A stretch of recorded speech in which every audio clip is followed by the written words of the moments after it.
Hello and welcome to the Family Support Pilot webinar for Direct Services staff. This webinar is being recorded today. We will go through the presentation, and at the end of the webinar and in different spots during the webinar, we will stop the recording and take questions. So please type all your questions into the question box, and how you do that is you go to the top of the right-hand corner of your computer screen. You should see a red arrow, and you can click the arrow to expand the control panel for GoToWebinar.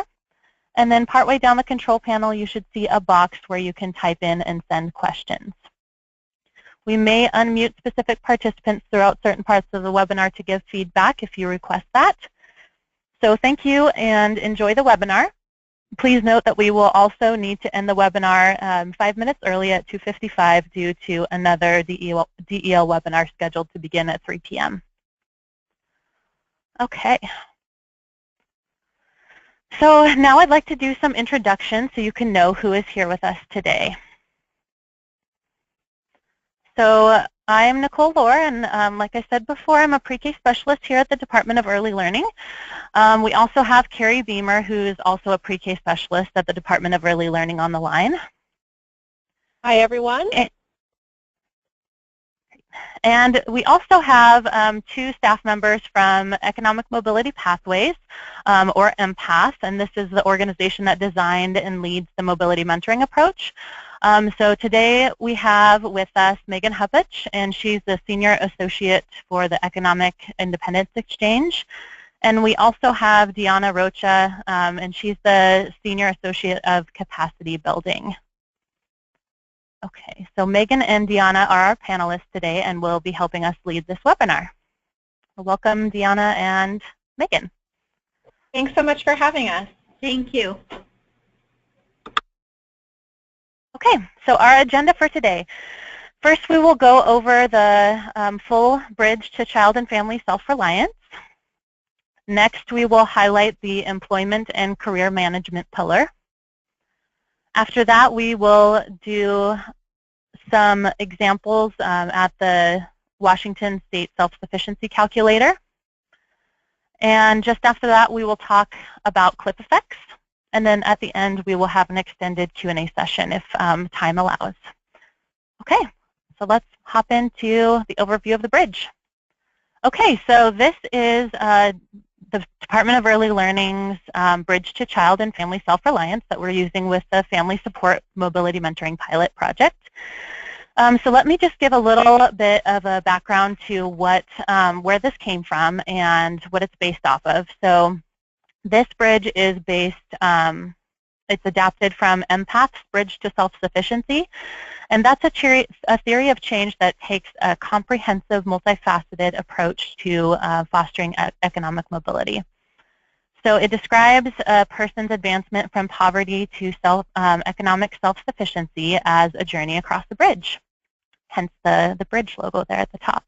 And it's supported by 5 critical pillars: family stability, well-being, education and training, financial management, and employment and career management. To successfully cross the bridge and reach economic self-sufficiency, the traveler must attain explicitly defined objectives in each of these 5 areas. So the first one, starting at the left, is family stability. And this is about making sure that family needs are met so the focus can be on goals. It also means including having a safe, affordable, and stable place to call home. The next pillar is the well-being pillar, and that is feeling physically and emotionally healthy so adults in the family can participate fully in work, school, and family life. It also means that a family has people to give them personal support and who have knowledge and connections to help them achieve goals. The third pillar is the financial management pillar, and this means being up to date on debt payments and having enough money in the bank to meet family needs and afford more than the basics. The next pillar is education and training, and that means having enough education and training to choose a well-paying and satisfying career. And then the last pillar is the employment and career management pillar, and this means being employed in a career that pays enough to support the family. So this bridge, ECAP's Bridge to Child and Family Self-Reliance, was adapted from MPATH's Bridge to Self-Sufficiency for use in this pilot. And the bridge is intended to be used as a visual talking point with families when you meet with them, both in their first visit and throughout the year.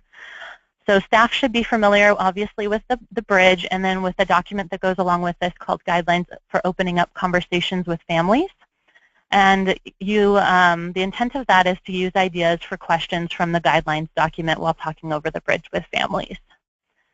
So that's our overview. Now we're going to spend a little time highlighting the employment and career management pillar. So today in our focus of the employment and career management pillar, we will highlight what the numbers on the bridge mean, how you can individualize for families, some questions to think about when you see the pillar on the bridge, both for families you work with and for yourself. So again, the employment and career management pillar is one of 5 that are focused on the journey from poverty to self-sufficiency. And again, it's focused on being employed in a career that pays enough to support the family. So the majority of families that we work with may not be at a high level in this area. And families may see the numbers on the bridge and think, I could never make that in my life. And staff members may also look at the numbers on the bridge and think, wait, my family doesn't even make it to the top of this pillar. So when we look at this, this pillar, how can we work with families and orient ourselves to this topic that may be extremely uncomfortable and discouraging to families right now? In addition, we might reflect on how we use what limited time we have with ECAP families to focus on this pillar. Let's talk a little bit about the pillar. So as you can see, we have the earning levels listed here.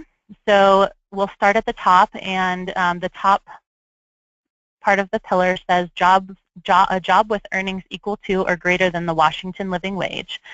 And that's approximate income of about $55,000. And then it goes down from there, and the next pillar talks about being 66 to 99% of the Washington living wage. Then the next portion down says 33 to 65% of the Washington living wage, and then earnings less than 33% of the Washington living wage, and then at the bottom we have no wage earnings currently. And we also have a link to the Washington State Self-Sufficiency Calculator, which we will talk about in just a little bit. So the top level here is pulled out to the side, and the numbers on this pillar are specifically taken from Washington State as a whole. So these numbers are an average, and the approximate income listed in parentheses in each level of this pillar are taken from MIT's living wage calculator for Washington State. So what's important about this is that the actual income that fits into each percentage in these levels may differ vastly from county to county. And it may also differ depending on the family makeup. So we'll explore this a little bit more when we open the self-sufficiency calculator later. And then it also looks a little bit different based on the family makeup. As you can see at the top of the bridge, it says that these earning levels are based off of the family of 2 adults and 1 child. So a family of 6 will have a different living wage than a family of 3, especially with families with young children who we work with. Okay, so I'm going to pause really quick and see if there's any questions about the bridge or the employment and career management pillar. I don't see any at the moment, but I'll just give one moment. So a little bit about prepping to use the self-sufficiency calculator. So really this discussion about the employment and career management needs to be facilitated with the specific information, as specific information the family can provide about how much money they live off currently. So the Washington State Self-Sufficiency Calculator is the tool that we are using to connect this bridge pillar with individual family information. So in a few moments, we'll visit the self-sufficiency calculator and demonstrate using it for a fictional family with income and family makeup similar to families that we work with. So here are some things to think about before we go to the calculator, and also some questions for you to reflect on as you're talking about this and other financial topics with families. So here's the first one. So will you have internet access on your visit? That's a good thing to kind of think about before you go out and discuss the bridge with families. And then if not, how will you help families with this if you don't have internet access to the internet? Say if you're on a home visit and don't have an internet connection. Okay. The next question is, once you go through this process that we're about to show you, and the family still may feel that their living wage is incredibly high or unreachable for them. So a good question to kind of ask yourself and think about is, how will you help families if they're still feeling that way? And then the last question is kind of a self-reflection question about how will you manage your own feelings when you see where you land on the calculator as well. Okay, so with those kind of questions in the backs of your mind, let's go ahead and go to the calculator. I'm going to move this over here. There we go. Okay, so this is the website for the calculator. Just a little bit of background on the calculator. It was created by the Workforce Development Council in King County. And just a fun little fact about the Workforce Development Council of King County is that they are also a member of Empath Exchange Network, which means they are focusing on doing work similar to us. So it's really great to have someone else in Washington State that's also a member of Empath Exchange Network. So this is exciting. Okay, so let's get started on the calculator. So when you go to use this with parents, you are going to click the Start button here. And this just says that the calculations provided by the site are summaries and they're to be used for educational and planning purposes. So we're not trying to rely on them as a determination of benefits for families. Okay, so we hit agree. And this gets us started on the calculator. So I'm going to enter my name. And I'm going to go with the county that I live in right now, which is Spokane County. We'll do a little bit of looking into what it looks like in different counties a little bit later. So I'm going to go with my fictional family here, and I'm going to say that there are 4 people in my family. We have a 35-year-old, a 31-year-old, a 4-year-old, and a 2-year-old. Okay. Oops. Let me type that all the way out because I don't know that it registered that correctly. Okay, there we go. Now it says 4 people in the household right there. Okay. So just by that, doing that quick entering of your family information, your name and your county and how many people are in your family and their ages, we can get the self-sufficiency standard for this area. So it says that the self-sufficiency standard for Nicole's household living in Spokane County, Washington. So there's 4 people in the household. My monthly wage would need to be $13.46 per hour per adult working 40 hours per week, which equals out to be about $4,737 per month. And then that puts the annual self-sufficiency wage at about $56,844 per year. You can see the other interesting thing that it does right here is it breaks down the monthly expenses. So upon average, what am I going to be spending on these things? You know, especially being in the early childhood field, we can see that childcare is going to be a big expense. And all of these other categories, you can see kind of the breakdown there. So this assumes that both adults are working.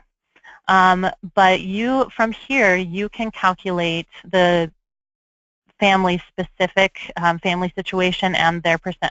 And after this, you can do the family-specific information based on who's working or who's not working. So what I wanted to say here is that from here, you can do the calculation to find out where they land on the bridge, and that's by taking their monthly income and dividing it by the living wage monthly income.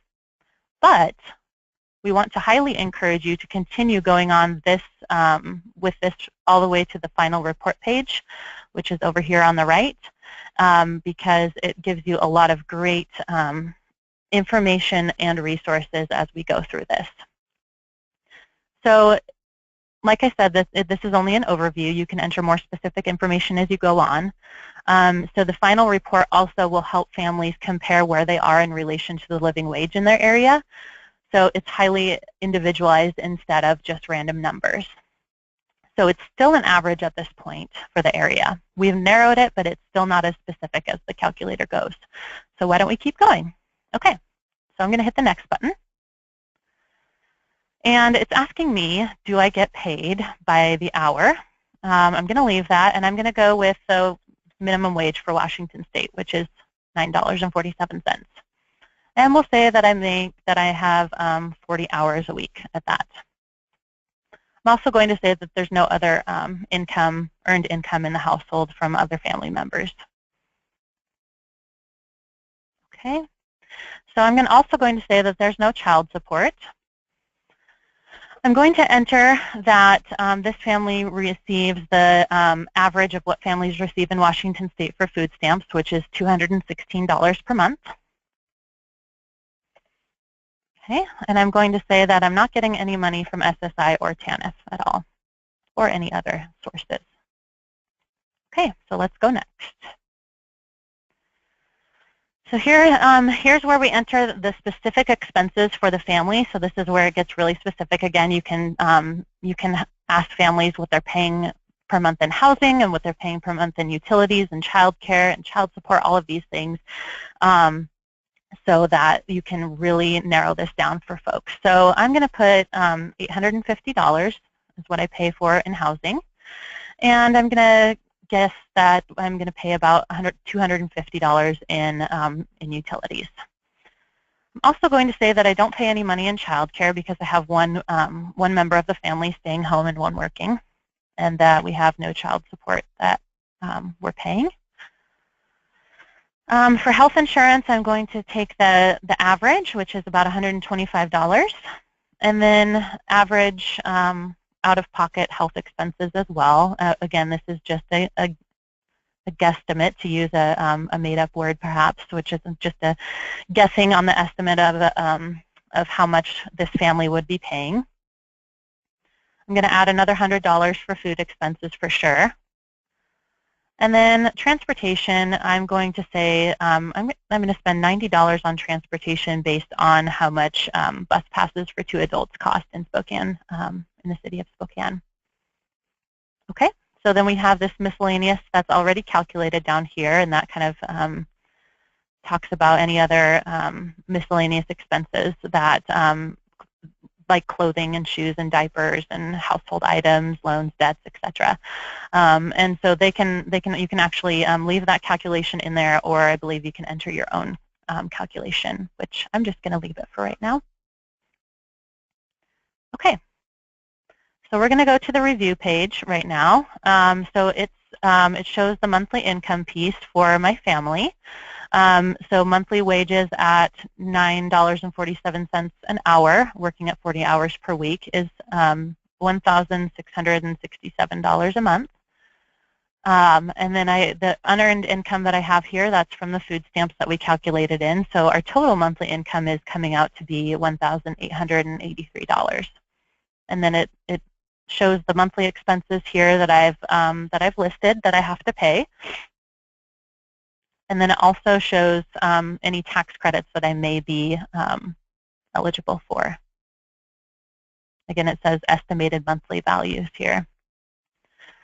So then let's go down to the work supports information down here. So it says, if you are interested in seeking whether you may be eligible for resources that can help reduce your expenses, please click on the Explore Work Supports button. So I think I'm going to hit that and see what we have here. So the first thing that it asked me is child independent care credit. So do we have any disabled adults we claim as a dependent? No, not at this time. And we don't have any expenses related to that because we don't have any other adults living in our household. Do we currently have any housing assistance? Let's say no. Would you like to test for housing assistance? Let's say no at this point. Do we have a child in Head Start? No, not right now. And let's say no, we're not going to test for Head Start because we have a child enrolled in ECAP. Working Connections Childcare, do you currently have it? We're going to say no, and we're also going to say that we're not going to test for it because we don't need childcare at this time. We are currently with ECAP, so let's press yes. And then let's see, do we have any energy assistance? No, but why don't we test for energy and see what it is? So let's say in a nice world that our heating costs are only $100 per month. So we're going to put that in there, and we're going to say that we live in an apartment and that we have electric heating. So let's show the review. Okay. All right, so that stuff is there. Now we're back to the review page. Okay. So now let's move on to the final report.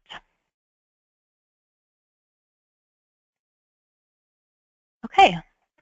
So this is the final report page. You have the categories to the left over here of monthly wages, hourly wages, other earned income, unearned income, and then the total. Then you have the monthly costs of housing, childcare, food, transportation, healthcare, miscellaneous, and taxes. So then we go over to the next. We're just going to stay above this blue font right now. So we go over to the next column, and it talks about current wages and benefits. So these are the categories. This is what we entered. So we have all of this entered from the review page before. And then we have this little highlight here under healthcare specifically with a little emblem right next to it. And it says, we show that you are eligible under the Affordable Care Act. Your healthcare costs shown above may or may not reflect any ACA benefits. So that it gives you a little talking point to talk about the Affordable Care Act and to see if they, anyone in the family could qualify for lower cost healthcare. And then this cost here, it says cost listed with a blue font reflects the cost with the assistance of a subsidy. So that's if they were getting a subsidy. Okay, so over on the right-hand side, we have the self-sufficiency standard wage. So this is back from the first page when we entered our information and got the living wage, the self-sufficiency wage for the county that I live in. So you can see that the $4,737 is here, and that's the total monthly income. And then it also breaks it out here about what the monthly expenses are. So then we go down below this blue font here, and we look at this purple highlighted font. So the first, the title of this is Income Adequacy. So you can either see a surplus or a shortfall here, and you can see that in this case, this family does have a shortfall. Their income adequacy is about 88%, and that means that they have about 88% of the income that they need to be able to pay all of the expenses that they listed. And then for self-sufficiency, the self-sufficiency adequacy, so that's comparing to the living wage for the County of Spokane, is at 35%. So that's where they would fall on the bridge, is between that 33 and 66% of the living wage for Spokane County. Okay, so let me look at my notes here. Okay, so then it also has tax credits information here as well, so you can see what that looks like for the current wages and benefits in this column, and then the self-sufficiency wage in this column as well. Okay, so the other thing that I want to point out here also is the work supports at the bottom. So you remember when we were on the review page, it asked us if we wanted to calculate a work support, and I clicked that we wanted to calculate to see if we could potentially be eligible for energy assistance. And it's telling me here that my estimated benefit amount might be $62.50, and that to apply I should contact this number here, which is great because that could help alleviate some of the money that I have to pay for heating. So let's see. After we look at the work potential or the work supports down here, we are going to look at this drop-down menu down at the bottom. It says, what would you like to do next, with the Go button right next to it.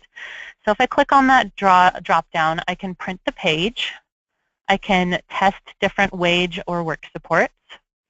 I can clear all the data and start over again, or I can exit the calculator and go to the home page. So at this time, I'm going to clear all the data and start over again. And it's going to ask me, ooh, do I want to do that? Yes, I do.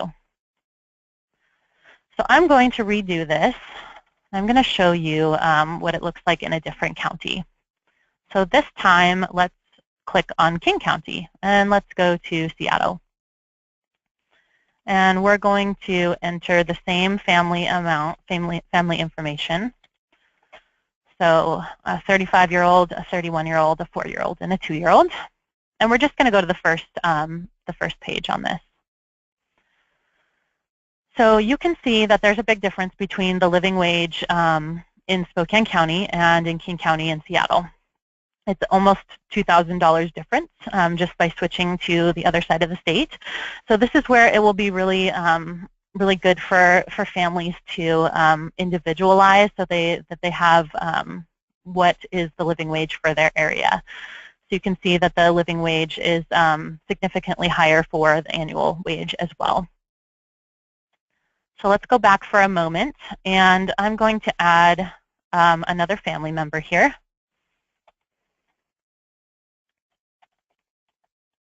I'm going to say a 6, a 4, and a 2-year-old. And you can see that that goes up significantly because I have another person in the family that may need before and after school childcare. You can see the childcare costs have gone up significantly. So it really just depends on the makeup of your family and also the area. So let's go back again, and we're going to switch. We're going to keep this the same family makeup right here of a 31-year-old, a 35-year-old, a 6-year-old, 4-year-old, and 2-year-old. And now we're going to switch to a different county. Let's click on Pacific County and see what that looks like. So it's very different in Pacific County. As you can see, for this family in King County in Seattle, the living wage was around $9,000, and the self-sufficiency wage was for annual wage was way higher. So you can definitely see that that changes depending on the county that you live in and depending on your family size. Okay. And I'm going to show maybe one more thing. So I'm going to go back to Spokane County. What I really love about this calculator is that it's so individualized that it can tell you, let's say I have let's go 4-year-old, 2-year-old, and a 1-year-old. Actually, let's start with just the 4 and 2 so you can see what the difference is. So we have, $4,000 is the monthly self-sufficiency wage here, and then child care is calculated at about $1,500 a month. So what happens if we go back in there and add an infant? Let's add a 1-year-old. Well, it's technically not anyway. But if we add another necessary child care expense, you can see that this goes up to $6,000, and the child care goes up to almost $2,300 a month. So it really individualizes for the family makeup. All right, so now I'm going to go back to the main page. I'm going to click on my resources up here. I have it saved. Self-sufficiency calculator. Okay, and I'm going to click on the bottom right link here to contact us or see related links and resources. Click here. I'm going to click there. I'm interested to see what kind of resources they have. So the first one that I'm going to highlight, well, really quickly before I go to the first resource that I want to highlight, is here's some contact information for the workforce development councils in different counties. So the folks that have created this calculator and maintain it are in King County right here. So if you have any questions about the calculator, you can definitely contact them. And then the other folks in different counties here can also help you if you have more questions about the self-sufficiency calculator. So let's go down, let's see. We're going to go down to education and training resources. Let's say I've looked at this. I've calculated my self-sufficiency wage, and I've decided that I might want to pick a different career or aim to pick a different career in the future. So let's go to the Washington Career Bridge website and see what it has to offer. So what you can find here is you can explore careers. So this takes you to a quiz that you can say, okay, which career fits my interests? And then over here you can also view job trends, which is really interesting. I'm going to open this. And let's just go down to accountants and auditors and just say, just because that's the first one. And it gives you the typical earnings for an accountant or an auditor and an employment outlook. So how many openings per year do we have? Oh, well, there's about 1,600 openings for accounting and auditors in Washington State. Because, again, this is Washington State focused, this website. So this is a great kind of projection on what kinds of careers have openings and what kind of salaries you see. Let's see. Let's go down to, is there an education? Let's see. Elementary school teachers. Let's try that one too. Okay. So there you can see this one as well with the typical annual earnings and the employment outlook. Wonder what happens if we click here. Okay, so there's a growth rate of about 1.9%. So you know, it's the growth rate for employment in this area is good, is at least is up a little bit. And then the average per year is listed here as well. And it says, you know, most of these occupations require a 4-year bachelor's degree, which we know to be true as well. And then it gives you education that's available in Washington. So elementary education and teaching, teacher education, teaching English as a second or foreign language, and then there's related occupations under here. You can explore that at your interest level. And then you can also find education as well. And you can search by county, which is great, or zip code. And then you can also choose by what's offered online and by programs with different performance results. This is a great, great website for exploring careers and jobs and education in Washington State. So there's also a video down here if you'd like to watch that. But we're not going to watch it right now because I don't know that it would play correctly. Okay, so the other one that I'm going to look at is apprenticeships. So it says under here, ever thought about becoming an apprentice in carpentry, auto repair, welding, accounting, or hospitality? There are thousands of apprenticeships opportunities in Washington for people of all ages. So let's open that up. So this is the Washington State Department of Labor and Industries website, and it's talking about how to become an apprentice. So there's another video here, a short video, and it's asking, you know, are you a student in high school planning your future? Are you out of school and looking for a new direction? Or do you have a job and are looking for a different career? So discover if the apprenticeship advantage is for you. That's really interesting. So so you can read about how to apply to become an apprentice, and you can, if you're unsure about becoming an apprentice, you can review the information below, and if you have questions, then you can contact an apprenticeship consultant. I practiced that line because apprenticeship is harder to say. So anyway, that's the apprenticeship website for the Washington State Department of Labor and Industries, and there are lots of other interesting websites on here that can help. As you can see, where ECAP is listed on here as well, and it leads straight to our website, so that's great. I'm glad that's available there. And some of the other websites that you may all use with your families, like Washington Connection and Parent Help 123, are on here as well. Okay, let me find the last one that I want to share with you real quick. There it is. Okay. So I'm going to go to the CFED website. So this portion right here is talking about individual development accounts, and so those are matched savings accounts that enable low-income American families to save and build assets and enter the financial mainstream. So I'm not sure what is provided in our area, but let's give it a look. There's Washington. Let's hit search. So you can find that there are a few around the state, mostly on the west side that offer some, although there is one in Pullman as well. And this is finding an IDA program near you. The reason that I wanted to also bring up this website is that there are a lot of really interesting programs that they do, and it's got a lot of great resources itself on here. So you can see that there's a knowledge center and a resource directory here. So you can learn about financial skills, financial education, counseling, and coaching.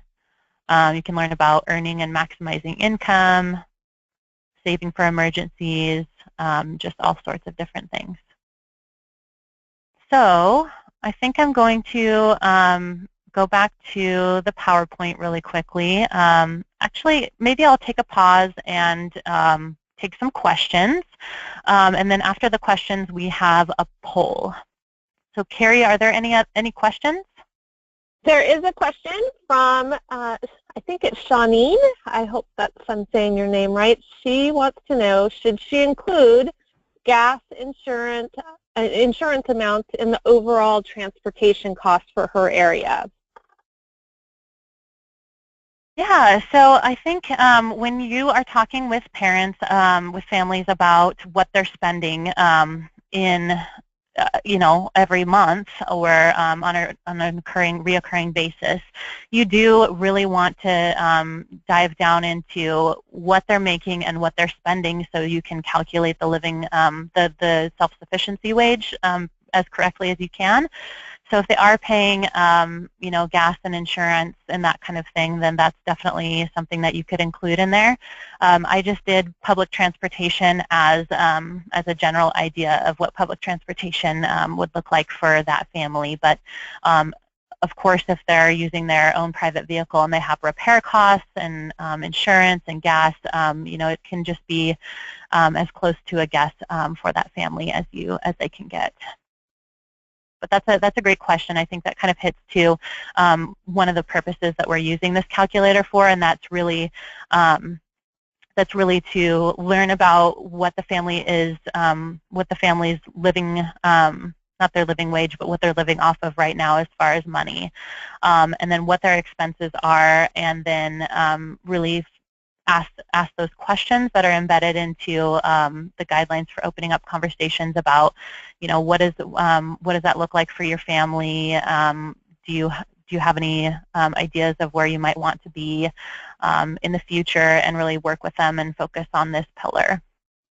The other thing that I want to point out really quickly too, before I know there may be some questions about this too, is as you're working with a family and they tell you how much income they're making right now, and it doesn't.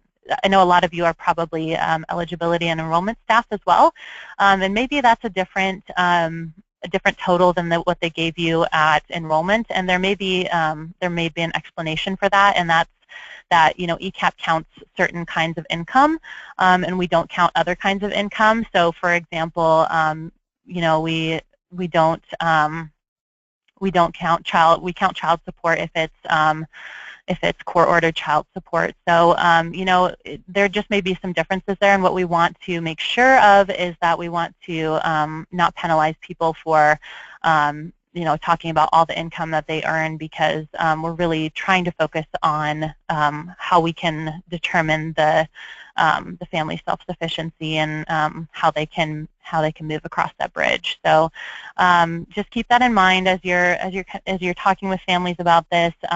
We know it may be an uncomfortable conversation to have with families, but this really helps kind of lay out the specifics to what each family is living with.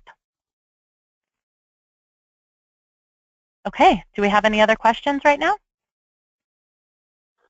Actually, we just got one more from Kim, and it says, does the calculator take into account any debt that the family may have? That is a great question. Let's go to the calculator again really quickly. I think there was a space. Let me just back up a little bit.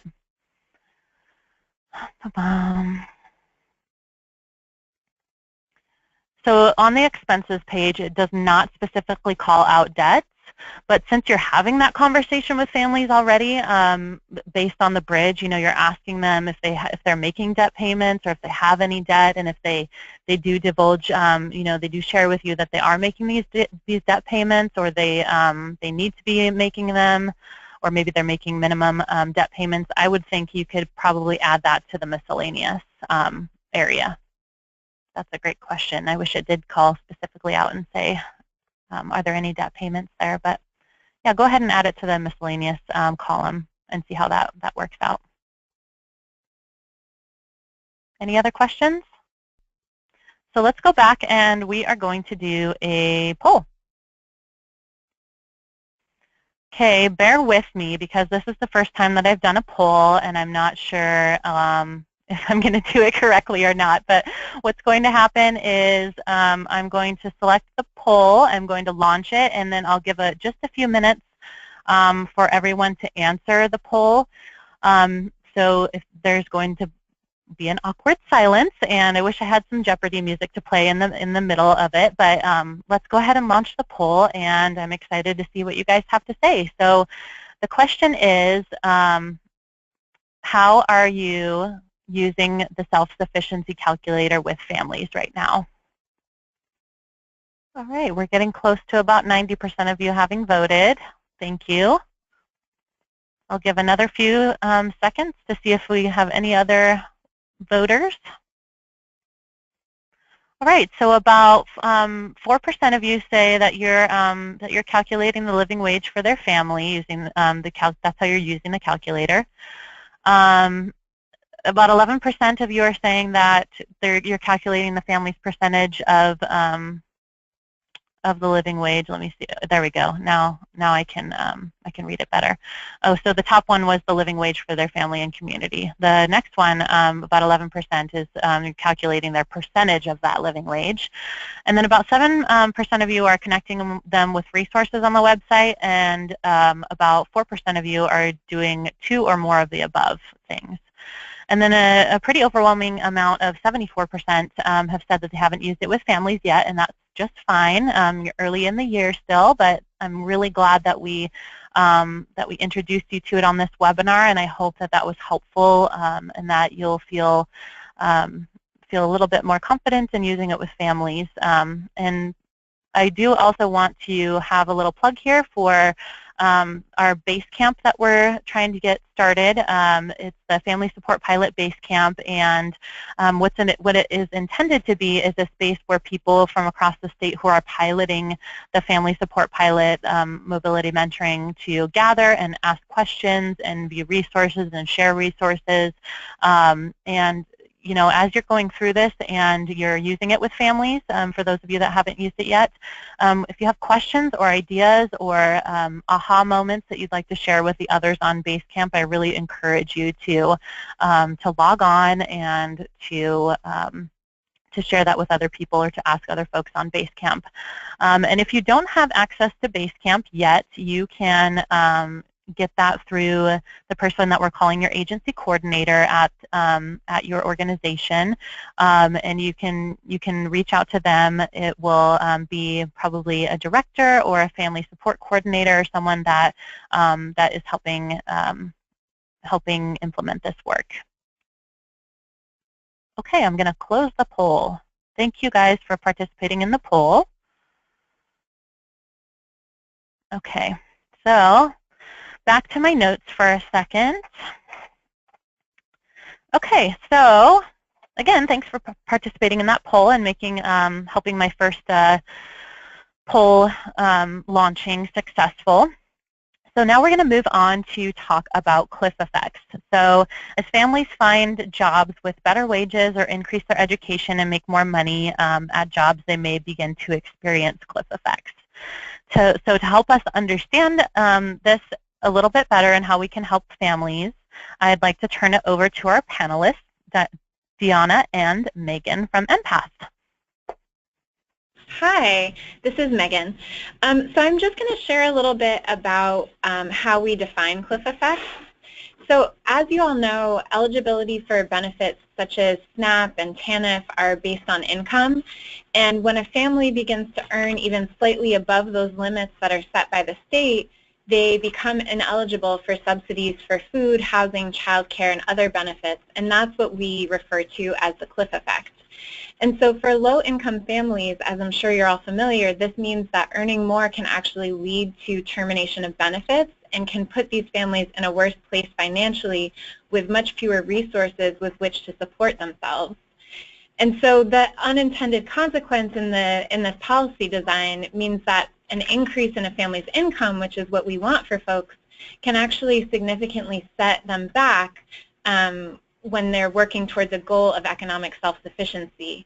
And this, I'm sure you've seen this happen, but it can sometimes lead to folks feeling discouraged about accepting or pursuing higher paying jobs and economic mobility as a whole, or it can lead to a situation in which a parent or guardian is getting paid more but is actually financially worse off. So as I said, I'm sure that folks on this webinar are familiar with that situation that families find themselves in. I think that being able to, name it, and Nicole is going to share some information, some tables that really illustrate what the issue is and where it happens for folks in Washington State. But like being able to name it and being able to have conversations with families about it to help them plan for that is something that we think is really important. Great. Thank you, Megan. Okay, so just after that, I am going to launch my second inaugural poll because I have a couple of questions for you about cliff effects and how you're seeing families with cliff effects. So the question is, what work supports do families report losing most often that you're working with? So you'll see those come up. So do they report losing food assistance, energy assistance, child care subsidies, housing subsidies or assistance, or other work supports? When they see their income go up, what are they losing most? Okay, so about 90% of you have voted, and about from that 90%, 61% of people say that they're seeing families lose more food assistance. 32% of them are saying child care subsidies, and about 7% are saying other. We're not reporting as much losing of energy assistance or housing subsidies or assistance. Okay, I'm going to go ahead and close the poll. Thank you. Okay, so thanks again for participating in the second poll. Now I've done two. I feel more confident about that. That's great. So I'm going to move us to some information that can help us visualize cliff effects. And so we have a series of graphs that are coming up. And a couple of things about those graphs are they come from the National Center for Children in Poverty and their Family Resource Simulator. And one thing to note about this information is that it's estimated. And I chose that the family was receiving all of the work supports that they offered there, just so you could see the information for as many of them as I could show to you. So, you know, in reality, someone who's working will not likely receive TANF as well, but I just clicked on everything so you can see them all. So please note also that the information is aggregated from data collected in Washington State in 2008.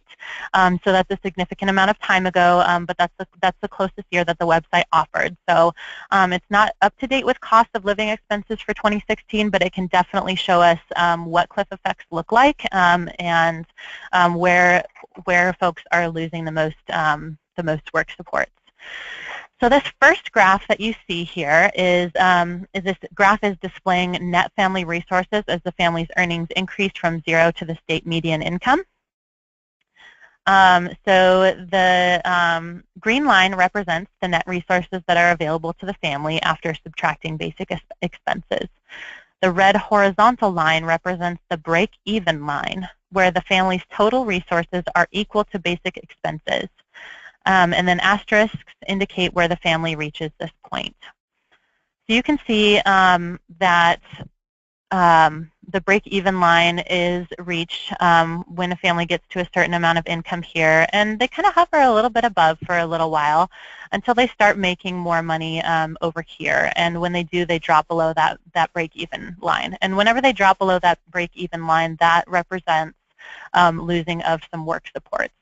And you can see that at about $42,000, this great spike down to here of negative, not being able to even make the break-even line.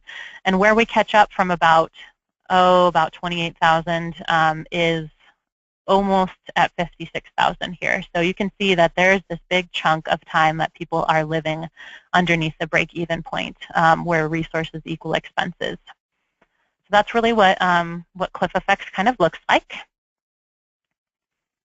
So let's go on to the next one and talk a little bit more about this. So this graph displays a total family total family resources in the left-hand columns, next to basic family expenses in the right-hand columns. And as the family's earnings increased from 0 to the state median income. So you can see that when a family is making, here, let me highlight this a little bit so you can see where you can see the spotlight here. When a family is making no money right here, this is where their supports are, and this is where their expenses would be. And it goes up, so really you can see that right around 21,000 here, their expenses still outweigh their benefits, but really when you get up to 42,000 is when you know, you can see a big difference here between their resources and their expenses. And you see that gap close and close and close until it goes above your earnings. The earnings of the family goes above their expenses, and that's at this number down here is $63,000. So you can really see that from 0 to even $56,000 a year, families could be struggling to meet expenses. Nicole, this is Megan. I just wanted to comment that I think it's really interesting. It seems like childcare is really the biggest expense that increases when somebody's moving from about 35 to 42,000. Yeah. Yeah, I think that's what that is right there. This that huge this cliff, yellow, right? That's when folks are losing that child care support. Yes. Yeah. Thank you for pointing that out, Megan. It is, you know, as we saw in the self-sufficiency calculator, childcare is expensive, and especially when you have people, both parents working or a single working parent. When you lose that childcare support, it can be a big difference, like you can see here.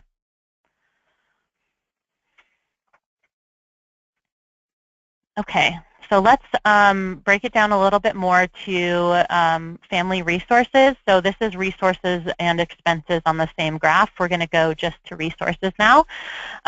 So this says that it's cash and near cash. So this graph shows the level and composition of family resources as the family earnings increase from 0 to the state median income. So only cash and near cash benefits like food stamps are resources that are included here. So you can see down at 0, the resources in blue, that may be some sort of TANF support there. The resources in green are the food stamps or SNAP, and then the resources in purple are the federal earned income tax credit. So you can see that they kind of do this step ladder thing of when your teal, your earnings increase here, they either increase or decrease just depending on how much you earn. So you can see it kind of step ladders up with the earnings, and then right about $40,000 is when all of the resources listed over here are gone, and that's where we saw a lot of the supports going away in this graph as well, is right at that 42,000 in the middle there. So just another interesting picture to see what kinds of resources families actually have, depending on their income and where those resources drop off. Okay, let's go to the next one. So this one is a little bit different of a visual graph about families' receipt of benefits by earnings level, and this is where why I clicked all of the different benefits here so you could see them all. So this graph indicates the family's receipt of benefits as earnings increased from 0 to the state median income again.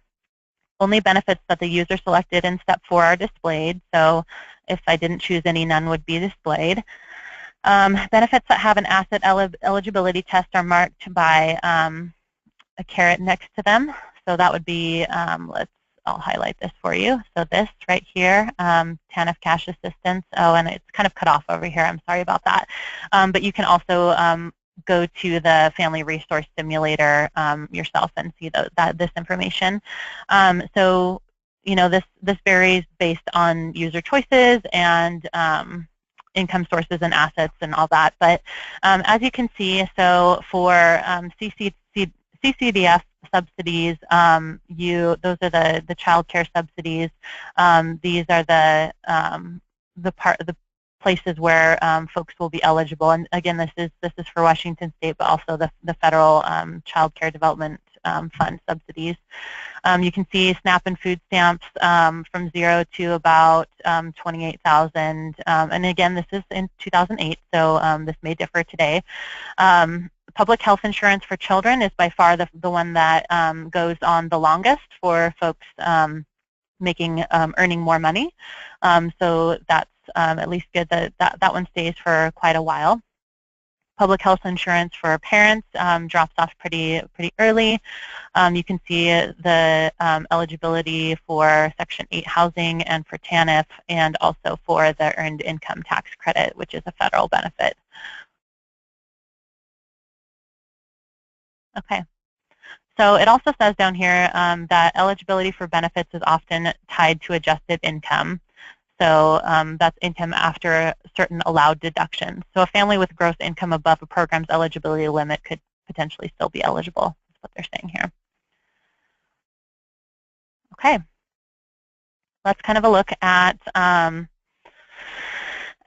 some information on cliff effects and what it visually looks like for a lot of our families. So I'm going to open this back up to Megan and Deanna about what we can do to help families with this situation.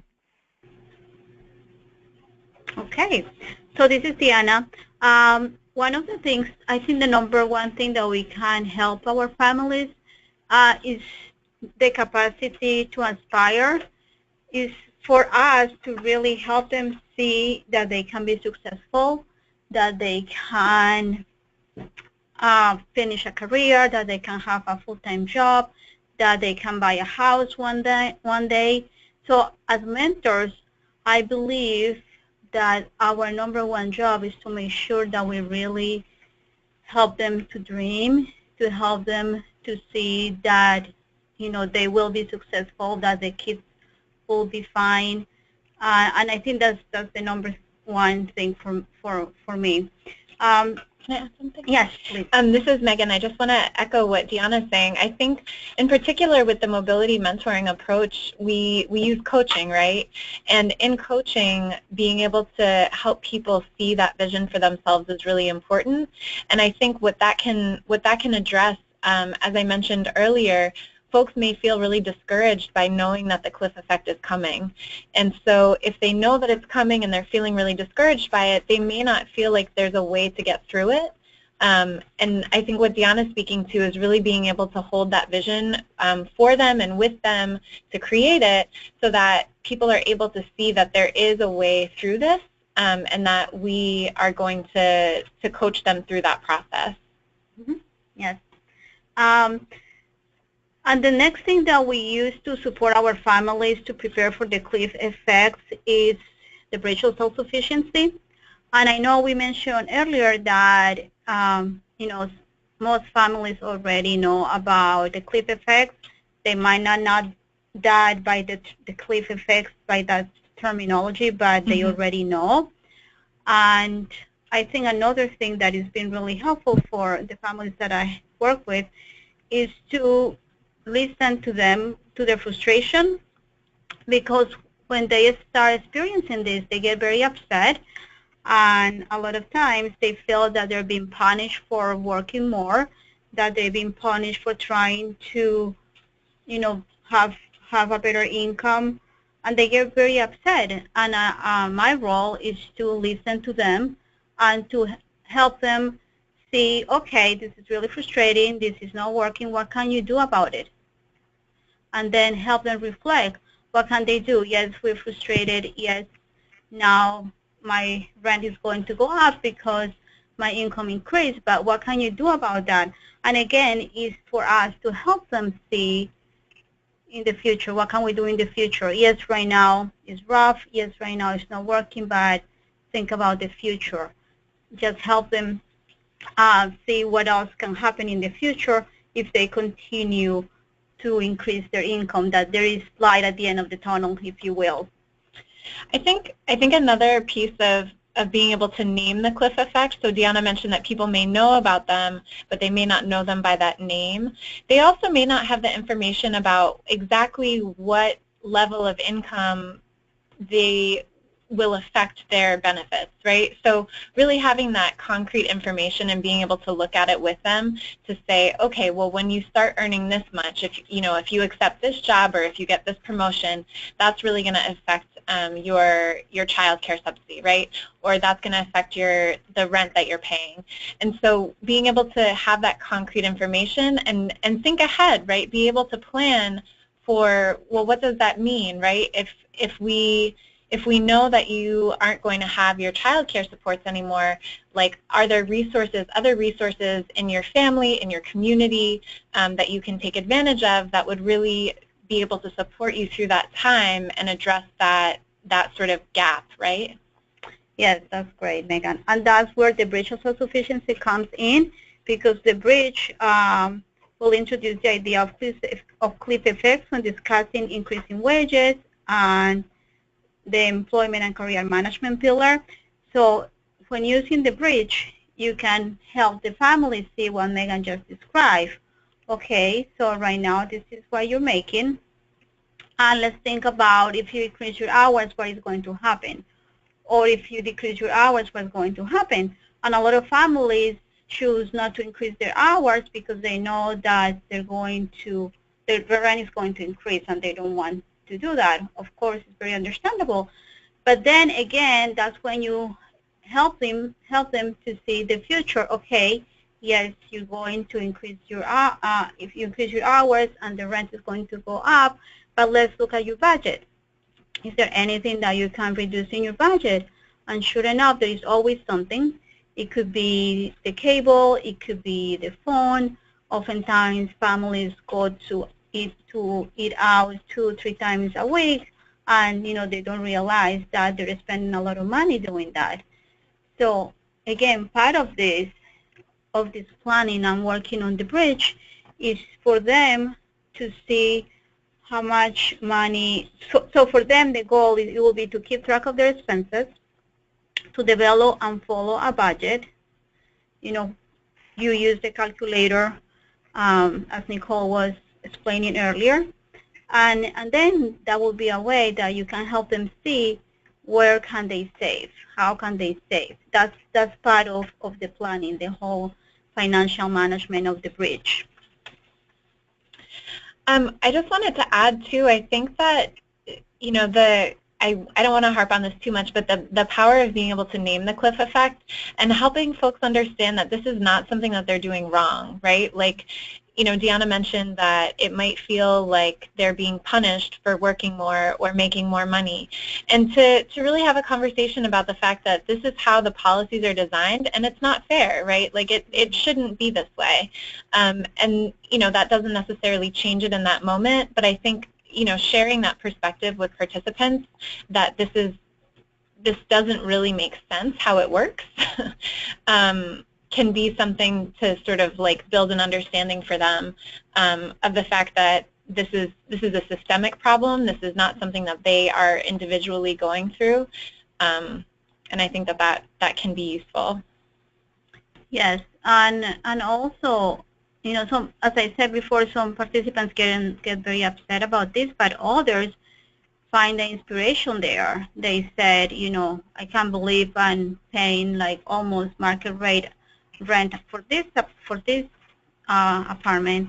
I'm going to start looking for an apartment because they don't want to keep depending on the system. They don't want to keep going for the recertification, and they find that, yes, I'm paying a lot of money for this apartment. Let's just find an apartment that I can pay without having to go through all this recertification every year. Yeah. And then I think lastly, or at least my last point, Deanna might have additional points, but the last bullet here, working in partnership with families to create goals, I think that having that long-term vision that you hold with folks to be able to see, well, what is the income that they eventually want to work towards, and how might they get there? What career might take them there? And being able to set goals for them, with them, that will really address their education needs, whatever training they need to go through in order to move into that career can be really powerful, so that folks feel like they sort of have a direction, and that you are supporting them in that. Yes, I agree with you. And I cannot stress enough the need to really use the bridge as the planning tool that you have with the families. And I know that you really work on the family stability and well-being very well, and then it's now to really focus a little bit more on the finances and the employment and the training, because they interconnect with each other. One depends on the other, and it's more for you to sort of help families see that that it's time to look at school. Are they interested in going back to school? Are they interested in getting a certificate program? What are the first steps that they need to take? And during that conversation, then you can introduce the whole cliff effect and say, let's plan to go back to school, because once you start going to school, once you finish school, you're going to be able to increase your income, and when you increase your income, your rent is going to go up, you're going to lose your childcare voucher, and we want to make sure that you're prepared for this. It's all about planning, and that's what the bridge is all about, to help you plan with your family. Yeah. So, Nicole, you started out introducing the bridge during this webinar, and then we moved to the self-sufficiency calculator, and I think that those two tools together, right, the bridge is a really great tool for conversation and for sort of kicking off the goal-setting process, and then you have the self-sufficiency calculator that has all of those wonderful resources in people's communities that you can really connect to, and that's a really key part of this process as well. But I would love to hear if there are any questions about what we've shared, and I would love to hear what folks have experienced in doing this work around cliff effects with the families that you're working with now, because I'm sure that this is something that you have been working on. Great. So why don't we take just a couple of minutes for folks to gather any questions that they have about this, and talk about exactly what Megan just asked us. You know, what's been your experience in working with families in this this cliff effect process, and then we'll get to those questions and keep going. Carrie, do we have any questions right now? Yeah, Lisa asked a question about the family resource and basic expenses, the graphs that you were showing. She was curious of what the family size was for those graphs. What was the? I believe so. It's. Oh, go ahead. I was just like, for example, 2-parent, 2-child, 2-parent, 1-child. Sure. I believe that if I remember correctly, I used the same family size that I used for the self-sufficiency calculator. It's definitely not as specific, so I couldn't put in ages or anything like that if I remember correctly. But and the other thing to remember too is that it is information from a few years ago, so you know, the benefits amounts may look different, but I believe it was a family of 4, and it was definitely, the graphs are just using visual tools to help us look at what cliff effects looks like.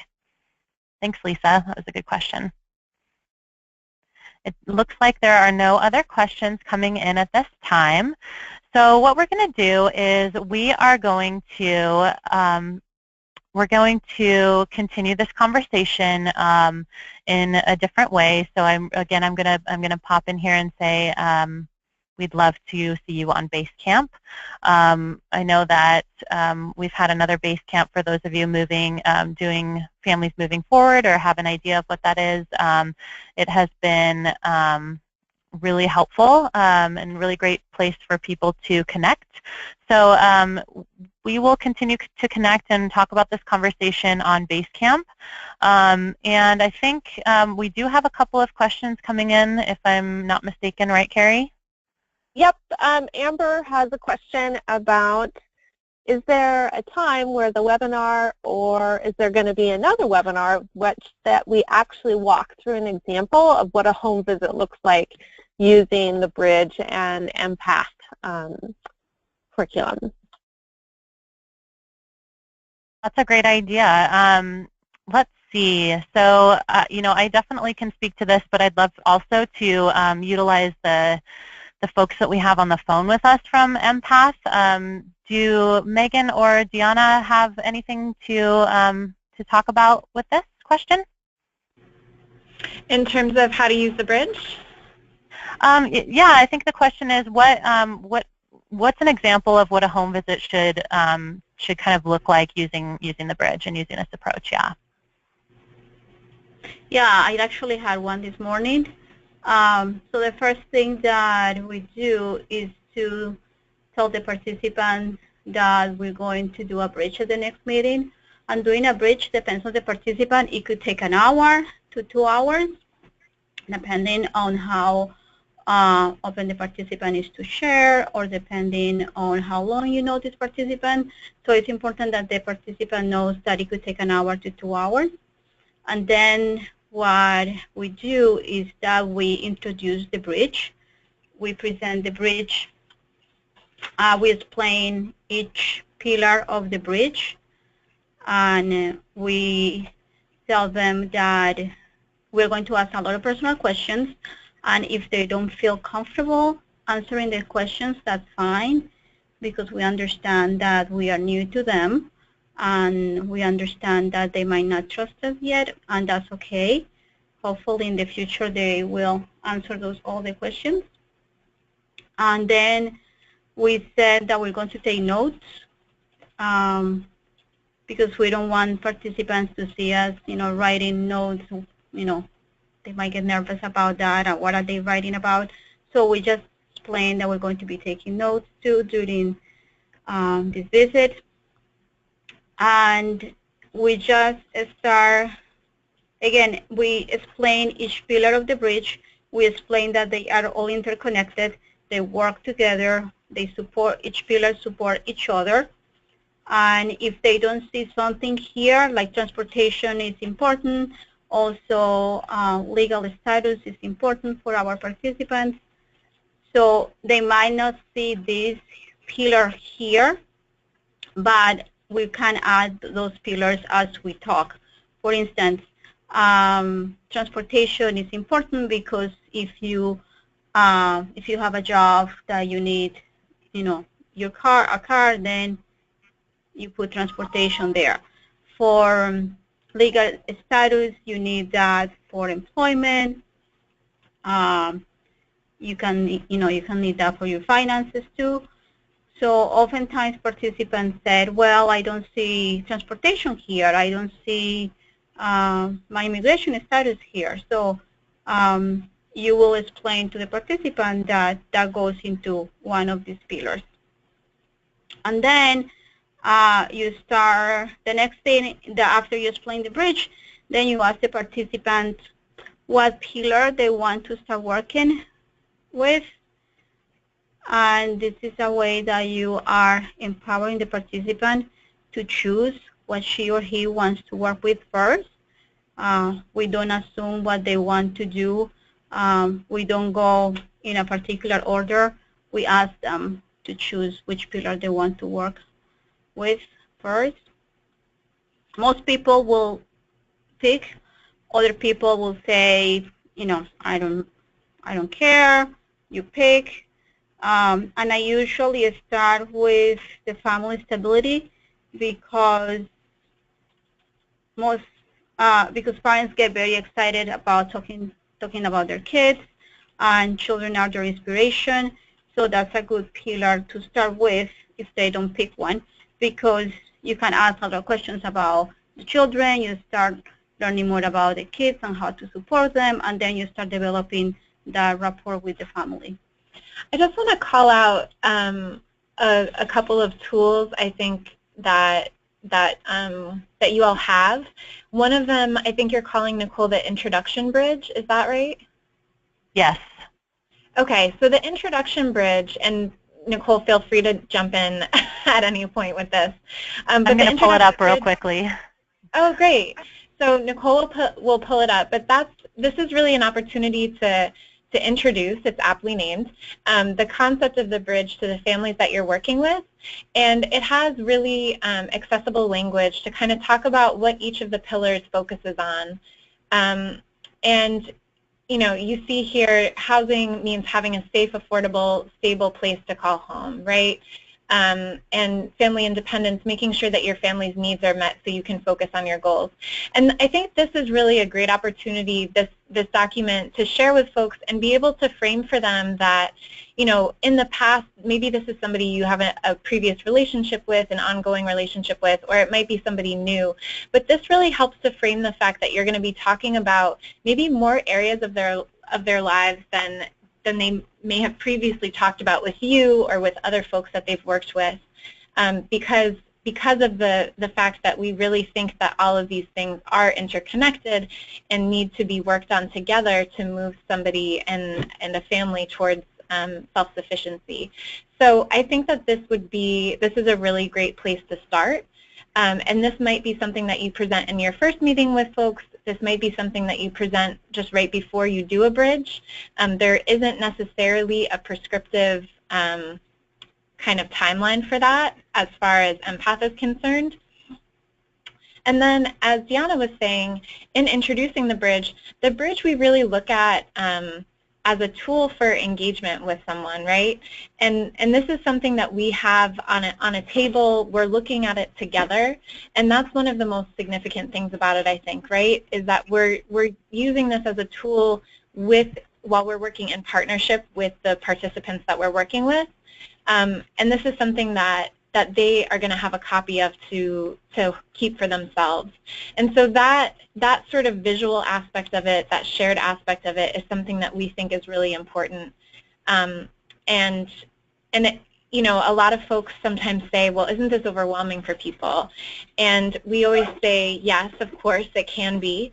But it can also be really sort of comforting for folks to have sort of a visual on one piece of paper to say, okay, these are all of the many jumbled thoughts that I've had about where all of these different things are in my life. It's been feeling really stressful, and now I kind of have a picture that I can hold on to of what this looks like for me in my life. And these are the ways that I'm going to work on these different areas with the person that I'm working with. So in that way, you know, it's really an organizational tool that you're sharing with the participant, and this is something that really can be useful to look at together, but it's really just an extension of the conversations that you're probably already having, right? Like, I'm sure that all of you are already talking about all of these issues because they come up. They're really essential issues for people's well-being, financially, in terms of their families, in terms of their education and their career. So these are all issues that are really interconnected, and they come up in conversation when we're talking to folks. And this is kind of a way to organize that conversation and to share sort of a visual with the person or people that you're working with. I hope that that's helpful. Yeah, thank you, Megan. Yeah, that's great. We've definitely encourage folks to use this, the introduction bridge here, and hopefully it's helpful for families as they come into our program. So we do have you know, I'm looking at the questions too, Carrie. Sorry if I'm stepping on your toes here, but we do have another question that came in also from Amber, who asked this question to begin with. And her question said she wanted to expand on this a little bit and ask about what about an example of a home visit? Like, it would be nice to hear the questions being asked and the conversation going on to kind of get an idea of the flow, like a mock home visit. And, you know, we do have a couple of ideas that are kind of flowing with that already here at DEL, but one of the things that I'd like to talk about a little bit, and folks can write in the question box as well, is that some agencies that are piloting this work with us do some role-playing to explore this. And you know, while it's not as good as, you know, okay, I want to see a real actual home visit where this is happening, role-playing can really help participants walk through it themselves. So maybe, you know what, I'm going to take that back. Maybe it's not as good as it's the same or better, because you get a chance, a participant could get a chance, or a staff member could get a chance to ask questions and to have someone that they feel comfortable with, that they trust, to, you know, kind of role play with them and play the parent and answer those questions, and have the chance for a staff member to kind of think on the fly about how they would have this conversation with a parent that they're working with. So some agencies do role playing. Maybe your agency has or has not. That's just a thought that I have when I'm reading your question, Amber. And the other thing that I'd suggest too is maybe one of the things that you can do if you're wondering a little bit more about how this would look is talk about this in your regular meetings with your staff peers if you have them. If you're connected, if you have several different family support staff that are doing this pilot, it could be, you know, a question that you ask at your next in-person meeting or check-in together. If you're a little bit more isolated than that and you don't have any fellow staff members that are going through this process with you, you could always reach out to your agency coordinator, or you can also reach out to us through Basecamp and start a discussion there. I mean, I would love to see what people talk about if we pose a question about how do home visits look using this approach on Basecamp. So anyone else have anything to add to that? Yeah, I would just say that's a big part. Role-playing is a big part of how we train our staff here.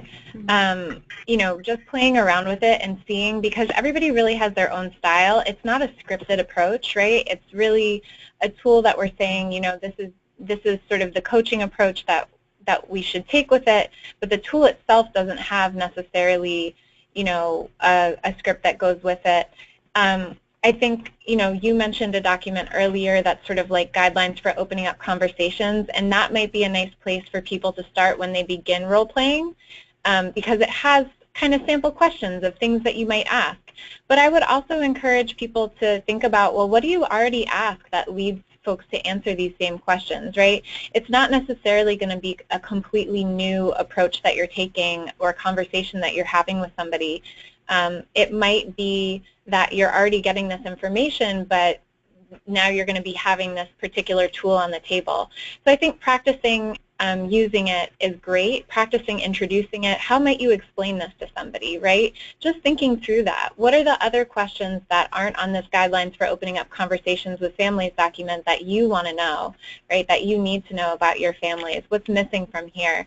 And just kind of playing around with it. I mean, like I said, it's really an individual kind of thing. And you know, these are conversations and questions that you're already having and asking. So I think just getting comfortable with having the bridge there and explaining it to participants is the key part of it. Great. Thanks, Megan. While you were talking, I pulled up our version of the opening and guidelines for opening up conversations with families, and you know, it includes sample follow-up, sample questions, and some introductory statements, very much based on the documents that MPATH uses as well. So, you know, you're asking open-ended questions about employment, and, you know, like Megan said, you may already know this. I mean, we ask these questions at enrollment too to see what model families may be eligible for. So, you know, if they're employed at a certain amount of hours, they may be eligible for our extended day program. So you probably already know a lot of these questions. So maybe even, you know, you get to this and you may not ask the parent, you know, are you currently employed? Because you already know, well, yeah, you know, they are employed. So you might ask them about, well, what about any growth opportunities, or you know, are you looking for a different job, or, you know, what other kind of types of careers interest you? And that's really kind of how you can individualize it for families with information that you already know about their family. And I think your point about asking open-ended questions is really important. It can be challenging to ask open-ended questions. I know I personally have a tendency to ask closed-ended questions. So that's an important part of role play as well, to kind of get used to asking questions that folks have to say more than yes or no to, right? Yeah. Thanks, Megan. Yeah, it definitely can be part of the learning process. Yeah. Thank you for pointing that out. Okay, so thanks for that great series of questions, Amber. And looks like we have, yeah. There was one more that we missed. Okay, great. It was from Shawneen again.